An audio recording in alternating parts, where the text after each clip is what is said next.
بسم اللہ الرحمن الرحیم۔ اللہ تعالیٰ نے ان کو 309 سال تک سلائے رکھا، اور اللہ تعالیٰ نے اپنی قدرت کاملہ سے ان کی زندگی کو بھی ایسا سلامت رکھا کہ ان کے جسم جو ہیں وہ گلنے سڑنے سے محفوظ رہے۔ اب کیا ہوا، 309 سال گزر گئے، اب ان کی آنکھ کھلی تو انہیں یہ اندازہ نہیں تھا کہ وہ اتنی لمبی مدت تک سوتے رہے ہیں۔ اب جب اٹھے تو آپس میں ایک دوسرے سے کہتے ہیں کہ شاید ہم ایک رات سوئے، شاید ہم 2 رات سوئے۔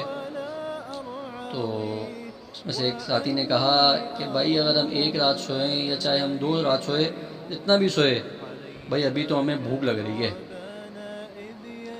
کھانے کا بندوبست کیا جائے۔ تو ان میں سے ایک بندے نے کہا بھئی ہم میں سے جو زیادہ ہوشیار اور زیادہ سمجھدار ہے وہ جائے اور ہمارے لیے کھانا لے کے آئے۔ اس نے یہ کیوں کہا کہ ہم میں سے زیادہ ہوشیار اور زیادہ سمجھدار ہے؟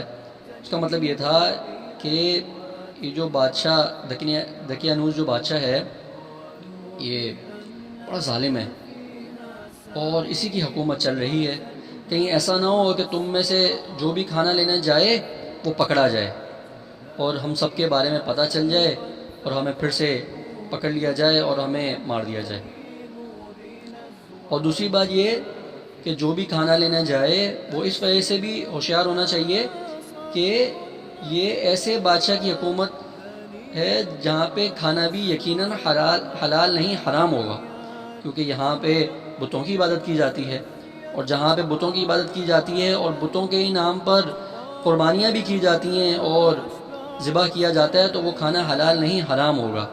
تو تم میں سے جو بھی جائے وہ بڑا سوچ سمجھ کر دھیان سے حلال کھانا لے کے آئے۔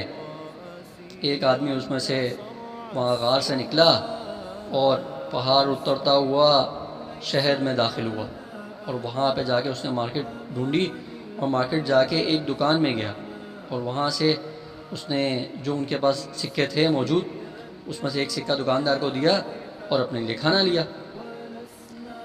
تو کیا ہوتا ہے کہ جیسے ہی وہ دکاندار جب سکہ لیتا ہے تو وہ دیکھ کے حیران ہو جاتا ہے، کہتا ہے یہ سکہ آپ کے پاس کہاں سے آیا؟ یہ سکہ تو بڑا پرانا ہے، بڑے پرانے زمانے کا سکہ ہے، آپ کے پاس کہاں سے آیا؟ تو وہ آدمی جو سکہ دینے والا تھا، جس نے سکہ دیا، وہ معاملے کو سمجھ گیا۔ اس نے کہا شاید کہ وہ بات جو ہے پرانی ہو گئی ہے۔ تو دکاندار نے کہا کہ بھائی یہ جو سکہ آپ مجھے دے رہے ہیں یہ تو بڑے صدیوں پرانا، 300 سال پرانا سکہ آپ مجھے دے رہے ہیں۔ تو جب اس نے بات سنی تو اس کو سمجھ آ گئی کہ ہم 1 رات 2 رات نہیں سوئے، بلکہ ہم تو 300 سال تک سوتے رہے۔ اللہ اکبر!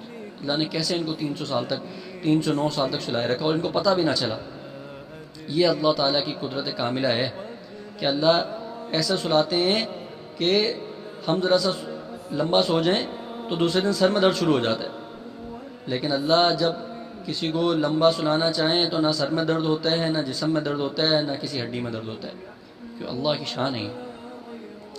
اب یہ دکاندار جو ہے اس کو پتہ چل گیا کہ یہ جو ہے کوئی معاملہ جو ہے یہ کوئی ہلکا نہیں لگ رہا، یہ کوئی عجیب سا معاملہ ہے۔ تو یہ اس زمانے کا جو بادشاہ تھا جو اس وقت موجود تھا، تو یہ دکاندار اس بندے کو اس بادشاہ کے پاس لے گیا۔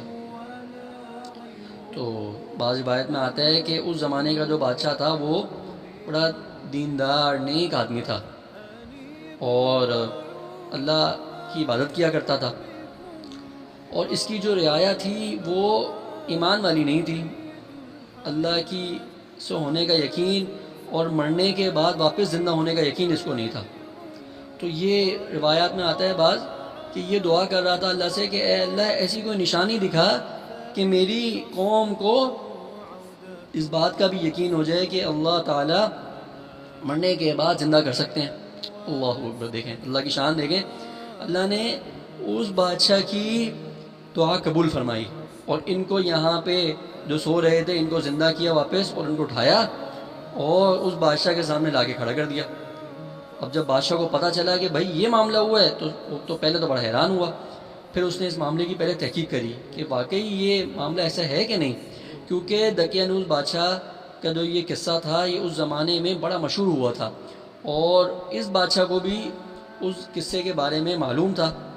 تو اس نے جب تحقیق کی تو پتہ چلا ہاں یہ وہی جوان ہیں جو غار میں جا کے سو گئے تھے، جو غار میں جا کے چھپ گئے تھے۔ تو بادشاہ نے جب دیکھا اور غار میں جب جا کے پتہ کیا تو وہ واقعی وہ جوان، دوسرے جوان بھی وہاں موجود تھے۔ پھر ان کو لایا گیا، ان کا بڑا عزت اور ان کی کتنا اکرام کیا گیا، اور وہ جو پوری قوم تھی وہ بھی ایمان اور اسلام لے آئی۔ اس طرح سے اللہ تعالیٰ نے اس بادشاہ کو جو ہے اس کی دعا قبول فرمائی، اور ان جو یہ لوگ تھے، یہ لوگ جوان تھے، ان کا بڑا عزت و اکرام ہوا۔ پھر یہ جوان جو ابھی سو کر اٹھے تھے یہ جلد ہی اپنی غار میں واپس چلے گئے اور وفات پا گئے۔ اب اللہ تعالیٰ کی قدرت کا یہ کرشمہ سامنے آیا کہ جن نوجوانوں کو کبھی شہر میں اپنی جان کے لالے پڑے ہوئے تھے، اب اسی شہر میں ان کی ایسی عزت ہوئی کہ لوگ ان کی یاد میں کہنے لگے کہ ہم ان کی یاد میں کوئی عمارت بنائیں گے، اور اس عمارت بنانے کی فکر میں پڑ گئے۔ اور آخرکار جن لوگوں کے پاس حکومت اور اقتدار تھا، انہوں نے یہ طے کیا کہ جس غار میں ان کی وفات ہوئی ہے اس پر ایک مسجد بنا دیں، اور پھر اس کے اوپر انہوں نے ایک مسجد بنائی، اور عزت اور اکرام کے ساتھ یہ یہاں پہ دفن ہو گئے۔ تو یہ اصحاب کہف کا واقعہ تھا، اور اللہ تعالیٰ نے قرآن پاک میں بڑا خوبصورت انداز میں یہ واقعے کو ذکر فرمایا۔ شروع میں بتایا تھا کہ یہ واقعہ جو ہے اللہ تعالیٰ نے قرآن میں کیوں نازل فرمایا، تو نبی کریم صلی اللہ علیہ وسلم سے مشرکین مکہ نے یہ سوال کیا تھا، اور مشرکین مکہ کا جواب دیا۔ تو نبی کریم صلی اللہ علیہ وسلم کے پاس جب یہ مشرکین مکہ آئے تھے تو نبی کریم صلی اللہ علیہ وسلم نے فرمایا کہ ٹھیک ہے، میں آپ کو اس واقعے کے بارے میں کل بتاؤں گا۔ اب یہاں پہ قرآن پاک میں اللہ تعالیٰ فرماتے ہیں کہ نبی کریم صلی اللہ علیہ وسلم نے یہ نہیں کہا کہ انشاءاللہ میں آپ کو کل بتاؤں گا۔ تو جب یہ واقعہ اللہ تعالیٰ نے سورۃ الکہف میں نازل فرمایا تو یہ مشرکین مکہ کے سوال کرنے کے فوراً بعد نہیں آیا تھا، بلکہ کچھ مدت اور کچھ عرصہ اس میں گزر گیا تھا، اور نبی کریم صلی اللہ علیہ وسلم بہت پریشان ہو گئے تھے کہ اللہ تعالیٰ کے پاس سے کوئی وحی کیوں نہیں آ رہی۔ تو جب وحی آئی تو اللہ تعالیٰ نے فرمایا کہ آپ نے انشاءاللہ نہیں کہا تھا، جس کی وجہ سے ہم نے واقعے کو ذکر کرنے میں تھوڑی تاخیر کری۔ تو ہمیں مسلمانوں کو اس سے یہ بات بھی پتہ چلتی ہے کہ جب بھی اللہ تعالیٰ نے ہمیں یہ تعلیم دی ہے قرآن کے ذریعے، اور اس واقعے کے ذریعے ہمیں یہ تعلیم دی کہ جب بھی مسلمان کوئی کام کرتا ہے تو وہ انشاءاللہ ضرور کہتا ہے۔ اس کی وجہ یہ ہے کہ ہمیں نہیں پتہ کہ یہ کام ہو پائے گا نہیں ہو پائے گا، یہ تو اللہ کو پتہ ہے۔